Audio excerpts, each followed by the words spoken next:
Video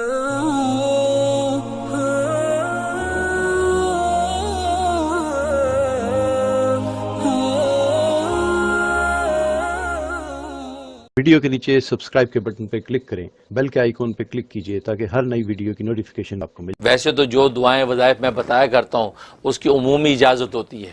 specific کسی ایک کو اجازت دینا ضروری نہیں، کسی ایک کو دے بھی دی تو آپ جتنے بھی لوگ سنتے ہیں تو میری طرف سے سب کو دلی اجازت ہوتی ہے، وہ میرے جو وظائف کر سکتے ہیں، اگر وہ سیم ان کا مسئلہ ہے تو بالکل کر سکتے ہیں۔ اور دوسرا اس کا فائدہ یہ ہے کہ فرمایا کہ اگر کسی شخص جو ہے پر جو ہے وہ قرض ہے، مالی قرض ہے، اور وہ قرضے کی ادائیگی کی شکل بنتی نہیں ہے اور مالی بدحالی کے اندر روز بروز ڈوبتا چلا جاتا ہے، تو اس میں مالی خوشحالی کے لیے بہت زبردست تاثیر ہے۔ 101 مرتبہ یہ صورت فجر کے بعد پڑھی جائے،